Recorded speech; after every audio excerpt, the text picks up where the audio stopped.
How in the world did I end up here? When I woke up this morning, this was not at all what I had envisioned for my day, and yet, here I am. How did we get to this? You got to imagine that these are some of the questions that are floating through Joseph's mind as Pharaoh says the words to him, You will be over my house, and all of my people will obey your commands. Only I, as king, will be greater than you. Joseph barely had any time whatsoever to process what had really gone on here before Pharaoh stepped off of his throne and put his signet ring on Joseph. His prison-issued clothing was immediately replaced with some of the finest material that Joseph had ever seen in his life. His prison chains were replaced with gold jewelry. This morning, Joseph woke up in a prison cell. But tonight he was going to go to sleep in a palace. That's a weird day. Like, really consider all of this for just a moment. Really take a step back and look at the scope of Joseph's life. At no point in time did Joseph ever think that he would be named second in command of this country. He never intended to be in Egypt in the first place. When he was a kid, he always thought his life was going to go pretty similar to his brothers. He was going to spend his entire life in the land of Canaan, living in his father's household, maybe sharing in his father's estate whenever his father passed on. He wasn't the oldest, but his dad treated him like as such. And let's be honest, Jacob himself wasn't the oldest, but he got all the inheritance, so maybe Joseph would too. He didn't anticipate any of the events of his life that led him to being named second in command at Egypt. He endured through so many different things that you and I may have shut down completely had they been presented to us. And yet, he not only endured through them, he persevered. He thrived in the midst of those hardships. Through it all, knowing that his God had never abandoned him. And now this castaway from his brothers, this former slave turned prisoner for a crime he did not commit, was being named one of the most important men in Egypt, a position of trust, of power, and of respect. If the story of Joseph ended right here, if this was the end, that's a great ending. His story has so many different amazing elements to it that if this was the ending right here, this poor kid who'd been thrown into prison for something he did not do, being named the second in command, our hero is amazing at this point in time. He is the most respected man in all of Egypt. That is a fantastic ending. His story's got everything. It's got betrayal, it's got intrigue, it's got political influence, it's got all kinds of different fantastical elements to it. That if it stops right here, if this was made into a movie, and at this point in time the hero rides off into the sunset, the credits roll, it wins every major award, I promise you. It's remembered as one of the greatest stories ever told, not just in Scripture, but throughout the world that we know. It's a fantastic ending. How could any ending possibly top this one? Story ain't over yet. Joseph barely had time to register what was going on. He didn't really have time to process all of this before he had to get to work. And he had to get to work right now. Because, we're starting off in the 7 years of abundance. Farmers are getting yields that they never expected, that they've never had before. They've got more food than they know what to do with. But Joseph knows that the 7 years of famine are coming. And he's got to get to work. He's got to get to work right now. So for the first 7 years that Joseph works as the second in command right under Pharaoh, he spends it traveling throughout the land of Egypt. He goes to every farm, he goes to every field, he goes to every place where the grain is stored, and he takes a fifth of it. 20%. Most of the farms and the farmers, they're not too upset by this because they've already got more than they know what to do with. So, you might as well take it. And Joseph begins to stockpile as much as he can to place it into storage in the hopes that one day when the famine comes, they'll be prepared. And there's an element to this particular portion of Joseph's story that, frankly, I can really relate with, because Joseph does his best in this moment to be super professional and really organized. He actually tries to keep record of everything that he gets, but it doesn't work out too well for him. We find out in Genesis 41, verse 49, it says that Joseph stored up grain in such abundance, like the sands of the sea, that he stopped measuring it because it was beyond measure. It's a lot of bread. That's how abundant everything is going. That as Joseph is trying to keep record of how much they actually have, he reaches the point where he's like, I can't anymore. I can't count that high. That's impressive. But even with this newfound role, Joseph was still able to find true joy in his life. Just after he was released from prison, he was married to a woman named Asenath. And while the years of abundance are going on, God blesses the two of them by becoming parents to two bouncing baby boys. And when Joseph goes to name his sons, he remembers exactly who it is that brought him this true joy. He names his sons very purposefully. The first one he names Manasseh, which means to forget. And he named him that because God had allowed Joseph to forget all of the hardship that he had endured up to this point. What a fantastic name. That Joseph is now so blessed in his life that all of the hardship that he faced the years before this, it's forgotten, because everything has turned around in his life. The second son, he names Ephraim, which means fruitful, because God has made Joseph fruitful in a land that was meant to oppress him, a land that was meant to break him down and destroy his spirit. Joseph has become fruitful in that. So he names his children in worship to God. Really makes me think twice about naming my daughters what we named them. I named one after Batman's sidekick and the other after Rocky's girlfriend.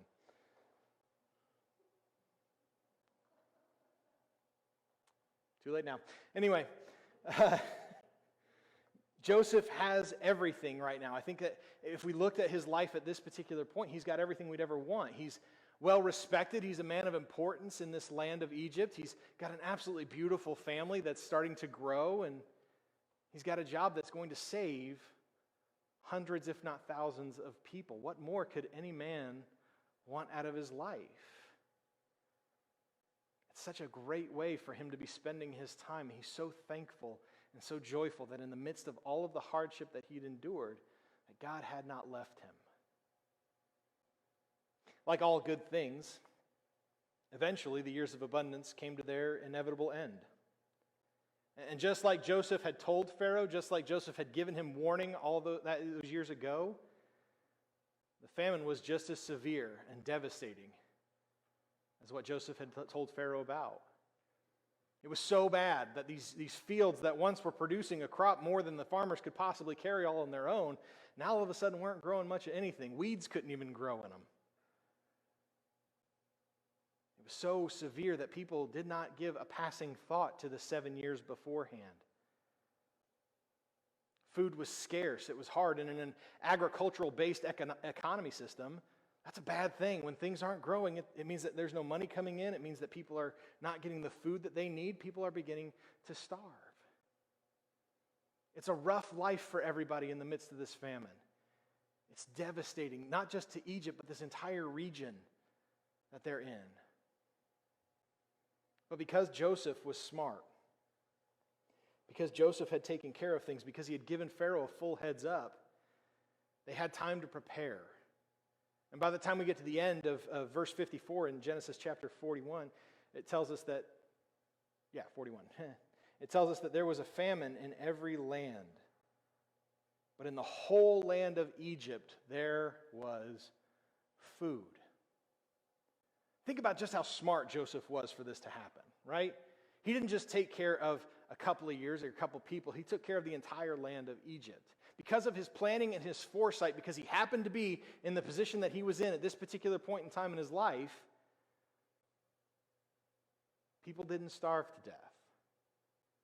In fact, there was so much food available to all of Egypt that They didn't even know what they were going to do with all of it, so they began to open it up and allow people from other places to come in and buy some of this grain and to be able to provide for them their own selves. Joseph was so smart in the way that he'd handled all of this situation that it wasn't just going to be Egypt that thrived, it would be the other countries that were going to be able to make it out of this alive. Joseph took care of more people than he was originally supposed to. Because of him, an entire region would not be wiped off the face of the planet, but instead would make it out alive. But the famine continued to plague far more people throughout this area. It continued to plague further and further reaches. Eventually, the famine found its way to the land of Canaan, where Joseph was originally from, where his family still lived. And Jacob, still being the patriarch of this family, he hears about what's going on in Egypt. He hears about the fact that there's more food than they know what to do with.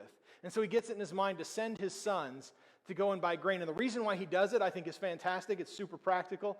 We see it at the end of Genesis 42, verse 2, where he says, so that we will live and not die. Pretty good reason to go buy food, right? I think that Jacob and I would get along really well because I felt like there was a touch of sarcasm behind what he had to say here. Hey, go buy grain. Dad, I don't want to go buy grain. Why do we need to go buy grain? So that we'll live and, not die. I like Jacob. I think he and I would get along really well. So it kind of seems like a prudent plan, but he only sends 10 of his remaining 11 sons. He only sends 10 of them. In fact, he says, all of you go, but Benjamin, I want you to stay here. And you may be wondering what makes Benjamin so special, right? If you remember back a few weeks ago, we talked about the fact that Joseph was his father's favorite son, and that one of the reasons why he was probably one of Jacob's favorite son was because he was born by Rachel.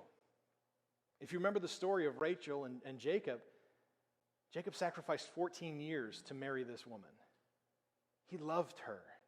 In a time period when so many people were getting married because of convenience or because of business transactions or because of who knows why, Jacob married Rachel because he loved her. But for the longest time in their marriage, Rachel could not give him a child. The other wives of Jacob, they were popping out kids left, right, and center. Her sister Leah, all Jacob had to do was look at her the right way and she was pregnant. But Rachel could not give birth until finally, she gave him Joseph. And then a few years after that, she gave him a second son, Benjamin. But Benjamin has a little bit of a bittersweetness about him because when Rachel gave birth to Benjamin, Rachel died. And so Benjamin has a bittersweetness to him. He's the last son he's ever going to get from the wife that he loved dearly. And after all these years, he hasn't forgotten what it felt like to lose Joseph. So he's not about to lose his son Benjamin. He has no idea what's going to happen. Every day for years now, Jacob has thought, maybe if I'd gone with Joseph, maybe if I'd been there beside him, the animal would not have attacked him. Maybe I could have protected him. Maybe I could have kept him safe. Maybe my son would still be alive. And for all those years of carrying that hurt and pain, he's not about to let another son die. So he sends his 10 other sons, the same 10 sons that sold Joseph into slavery in the first place. The same 10 sons that for years now have lived with a lie and made their father believe that his son was dead, when in reality they had no idea what had happened to him. Once he walked off into that sunset, they didn't care anymore what happened to Joseph. But for a long time, they've lived with the guilt and the pain of knowing that we have to lie to Dad. But they make their way down to Egypt. And when they finally arrive in Egypt, about a week later, because we talked about the fact that from the land of Canaan to Egypt, it's about a week-long walk. When they finally get there, and they're finally ready to buy the grain, who is it they have to do business with? Joseph immediately recognizes them as they walk in the room. He's never forgotten what his brothers look like. He's never forgotten anything that's gone on. He knows exactly who just walked in. But for some reason or another, his brothers, they don't recognize him. I'll be honest with you, for a long time, I always wondered why his brothers could not recognize him, why his brothers had no idea what Joseph looked like or couldn't even place him as maybe a part of their family. For years, I didn't understand. How do you forget what your brother looks like? But I want to give them some grace here. I want to point out something that we kind of glossed over. We didn't even talk about, really. But it kind of goes back in Genesis chapter 41, verse 46. It says, Joseph was 30 years old when he entered the service of Pharaoh, king of Egypt. 30 years old is when he starts working for Pharaoh. Right? And if you remember way back when his brothers sold him into slavery, Joseph was 17 years old. He's 30 when he enters the service of Pharaoh. Then they have the 7 years of abundance. And we're going to find out here in a little bit later in our text that they're in year 2 of that famine. So Joseph is 39 years old. It's been 22 years since they've seen their brother. I don't know what you know about aging, but people don't look the same after 22 years. Let me give you for instance. I'm 35 years old right now. Here's a picture of me when I was 17.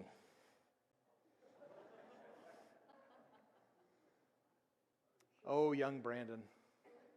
There's so much I want to warn you about. And yet, tragically, I can't. I don't look the same. Joseph had changed in that 22-year span. Get that off the screen, for crying out loud. What a dork. Joseph did not look the same after 22 years. And not only that, but also keep in mind, they're not looking for their brother. They have no idea what happened to Joseph. He could be anywhere in the world at this point in time. They don't know what's gone on. They don't know what's happened to him.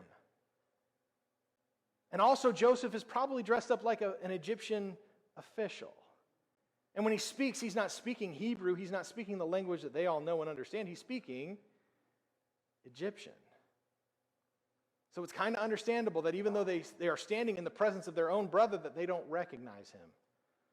Too much time has passed. Too many things are different. And so they don't understand that this is our brother. But Joseph knows exactly who they are.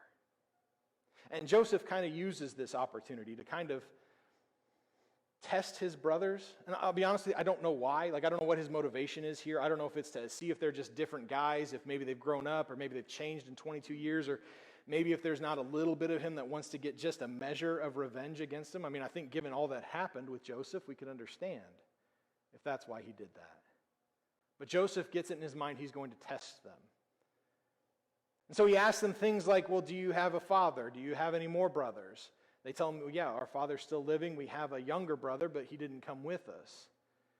And Joseph uses this as an opportunity. He says, well, then you're spies. It's a weird conclusion to jump to, right? You're spies in the land. You're here to take what's ours. You're here to see if there's any weakness in the land of Egypt. And the only way that he's going to even consider selling them grain, the only way that he's ever going to even consider letting them go in this point in time is if one of them stays behind. And that the next time that they come, they bring Benjamin with them. So they work it out to where Simeon, one of their brothers, is going to stay behind. He's going to be a prisoner in Egypt.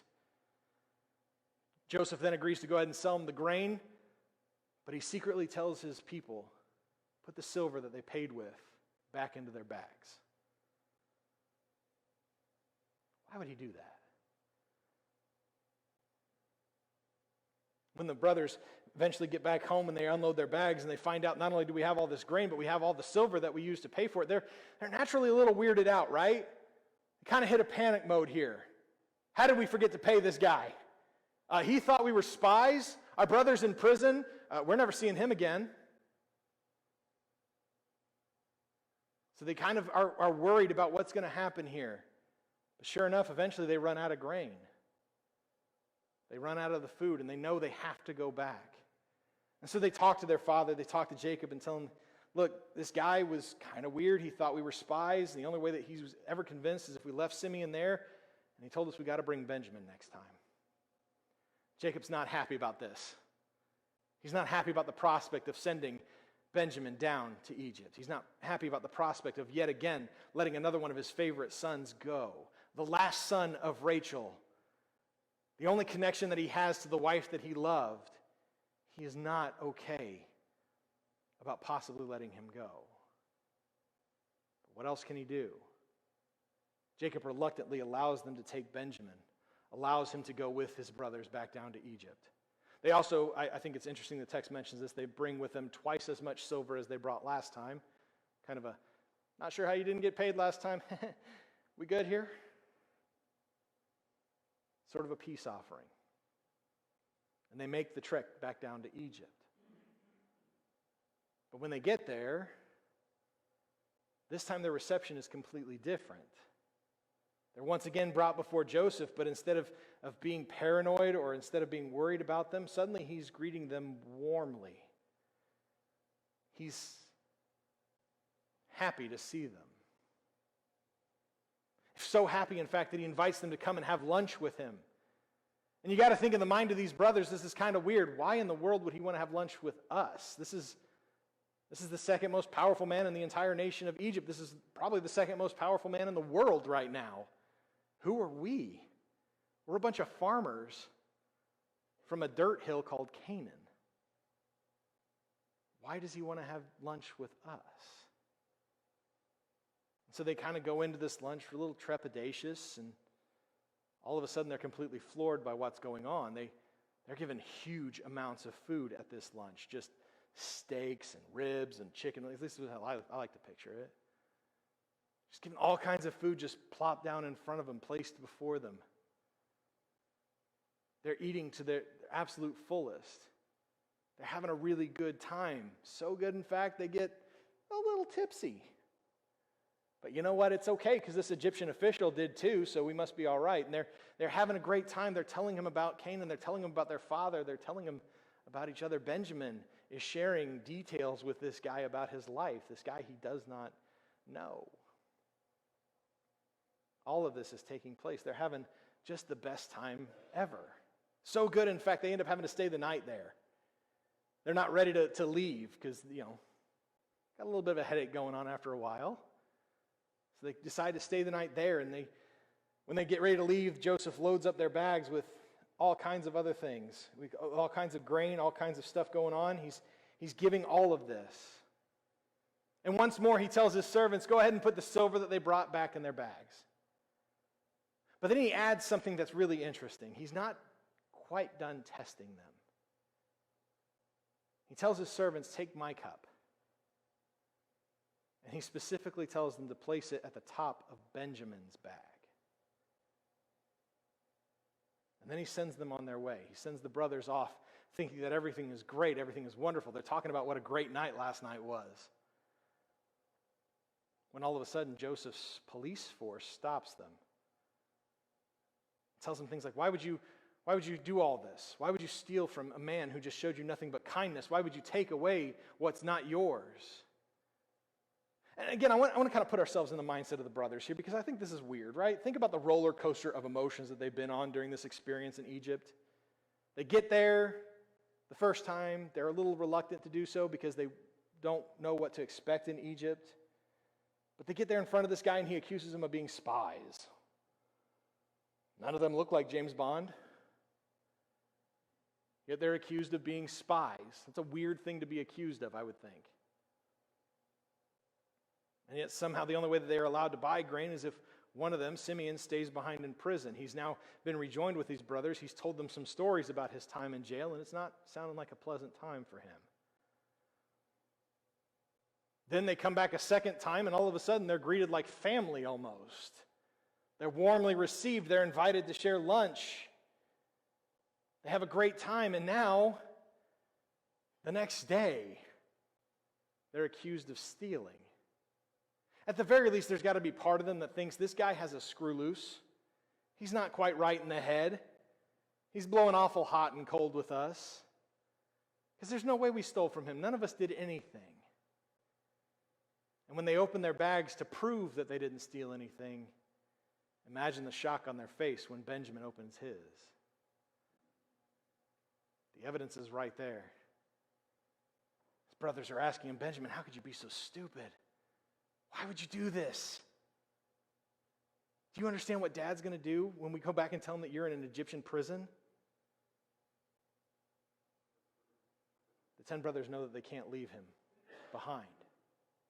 They can't just abandon him, because if they do, that's going to kill Dad. They already lost Joseph. Dad barely survived that. He's still not over it. 22 years later, he still thinks about it, still talks about Joseph all the time. We can't tell him this. We got to work out some sort of compromise. We got to do some sort of thing here. So they go and they plead before this Egyptian official. They plead before him, begging for the life of their brother. They tell him everything, how much this son means to their dad, how much it's going to kill him if they go back with this, that they already lost one brother and that this is not going to be good. But it's actually the one who ends up doing the pleading that I find most interesting. And honestly, given what we know about the story of Joseph, this should be interesting to you as well. The person who does all the pleading for the sake of Benjamin is Judah. As you may or may not recall, Judah's the one who had the idea to sell Joseph into slavery. He's the one who had the idea to set a price on his brother's life. He's the one who set into motion all of the pain and the hardship that Joseph would endure for years. And now he's begging for Benjamin to be saved. In fact, Judah comes up with a pretty good compromise, I think. We see this compromise in Genesis 44, verse 33, where he says, "Now please, let your servant remain here as my Lord's slave in place of the boy. Let him go back with his brothers." Wow. Don't miss this. Don't miss the scope of what has just happened here. Judah, who sold one brother into slavery, is now offering to become a slave for the sake of another brother. After living with 22 years of guilt and shame and pain, of knowing that I've lied to my father, now Judah knows I can't possibly face him if we lose Benjamin too. I can't bring that pain on my dad. So I'll take his place. I'll become the slave instead of Benjamin. This is not the same man from 22 years ago. This is not the same man that stood there with an Ishmaelite discussing a price for his brother's life. This is not the same man who callously got rid of this brother that he couldn't stand. He's a different guy altogether. And this is not lost on Joseph. This idea that Judah, the one who sold him into slavery, is now pleading for Benjamin's life, it's not lost on him. In fact, this becomes a breaking point for Joseph. He can't keep this facade up anymore. So he kicks everybody else out of the room. All the servants, all the workers, everybody. He does not want them to see what's going to happen next. And the minute all of them are there and it's just Joseph and his brothers left in the room, he starts crying. And through tears, through sobbing, he manages to get out 3 words none of them expected to ever hear again. 3 words that changed everything about their time in Egypt. 3 words that would change the course of their very lives. He says, "I am Joseph." You got to think that a lot of thoughts went through his brother's mind in that particular moment. Just like a lot of different things just flood their mind all at once. How's this possible?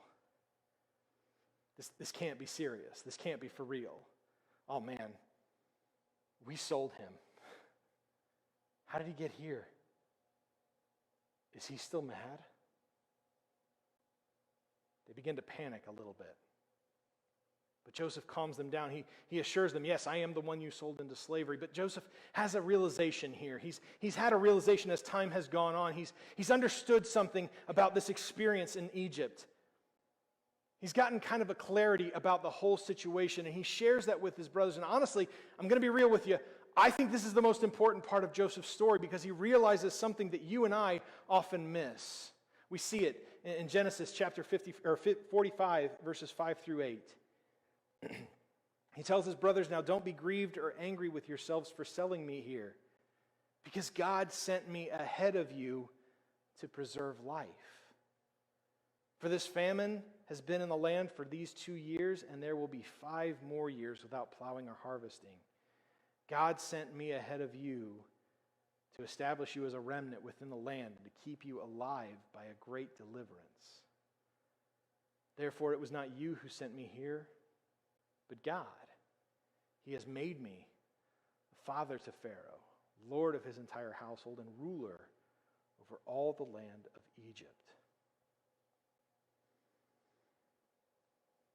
Joseph understood something really profound about his story. See, had his brothers not have sold him, he never would have come to Egypt.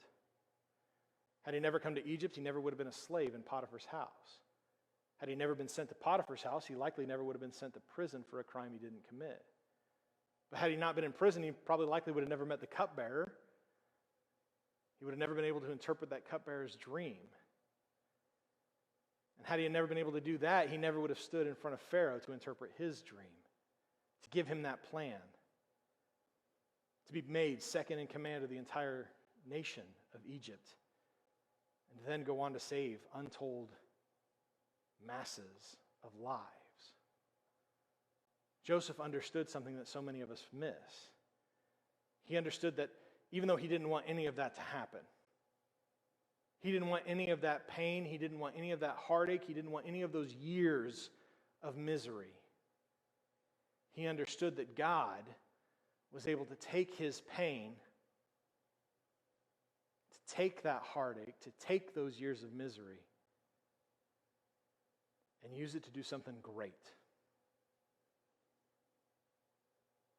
To do something that was going to impact so many more lives than just Joseph's. To take this story of a boy cast out by his own family and sold into a land that was not his own, and eventually turn that into the story of a man who saved millions.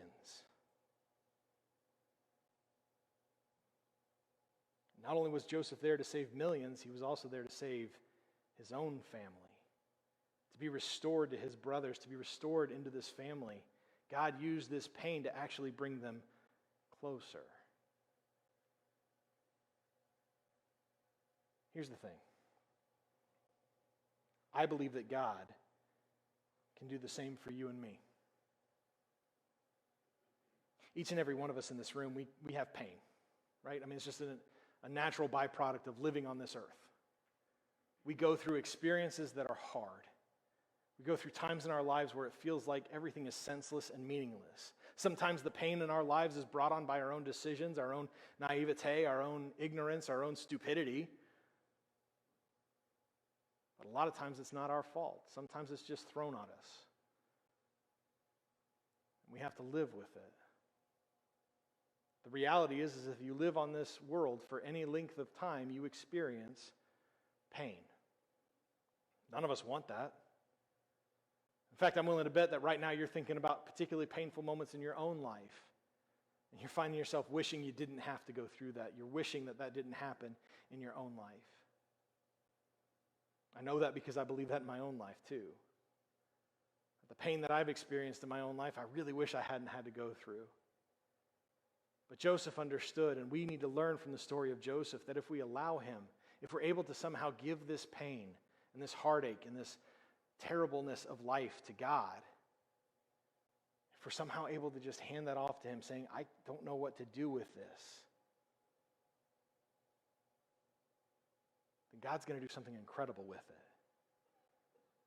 That is the beauty and wonder of our God, that he is able to take pain and misery and turn it into something incredible. In your life, I don't know what that looks like. I don't know how God is going to take your pain and turn it into something incredible. I wish I did. That'd be great. Maybe for you, it's to be a cautionary tale. Of things to avoid, of roads to not go down, of choices to not make. Maybe it can be used to let other people know not to go that direction. Maybe it's so that you can be the person who helps somebody going through similar experiences, to walk beside them, to tell them it's going to be okay because I've walked down this road too. It's horrible, it hurts, it's painful, but we're going to get through this. To be that guide for them. Or maybe it's to be that person whose story of of going through all this pain and misery, and yet still in the midst of that, finding God, of coming to Jesus, of standing before the cross of Christ and professing his love, finding his love. Maybe you can use that story to get other people, to show them that they're not too far gone, to show them that they're not too far away from God's love, that he wants to give them that grace and that mercy and that forgiveness, and all they have to do is turn around. I don't know how God's going to use your story. I don't know how God is going to take your pain and turn it into something amazing, but I do know one thing. If you want that to happen, you have to allow him to do so. That's the hardest part of this whole thing. Is taking that pain that we've carried, some of us for decades, and handing it off to God, saying, I don't know what to do with this anymore. You do something with it. As much as we don't like the pain in our lives, the idea of letting it go is so hard for us. Of trusting that God is going to do something with it is so difficult for each and every one of us. But I believe wholeheartedly that if you let him, he'll take that disgusting, ugly, senseless pain, and he's going to turn it into something beautiful. That's just what he does. He did it for Joseph. Over and over again. Joseph endured pain that we don't understand. And understand when we read through the stories of people in Scripture, it's maybe an hour for us to read through their entire story. We don't get the sense of what they went through. We understand these are real people. They went through all these things really, but for us, the story of Joseph, we spent 6 weeks on it. For him, it was 22 years. From the time his brothers cast him away till now. 22 years of carrying that pain and that hurt and that heartache before God finally showed him what he could do with it. That's a heck of an ending. I don't think for a moment that God being able to take Joseph's pain and turn it into something beautiful, I don't think for a second it minimized the pain that he went through. The pain that Joseph went through was very real. Every hardship that Joseph had faced along the way between then and now was all very real. The pain that you experience, that some of you carried into this room today, is very real. But Joseph understood. He believed. He knew it to be true, the words that Paul wrote in Romans chapter 8, verse 28. Words that I hope we will understand, that we could find a way to believe in, and we're going to close with them. Where it says that we know that all things, that's a big word, all things, even pain, even heartache, even misery, even all the evil that this world can throw at us, all of it work together for the good of those who love God. Work together for good for those who love God and call according to his purpose. What a thought.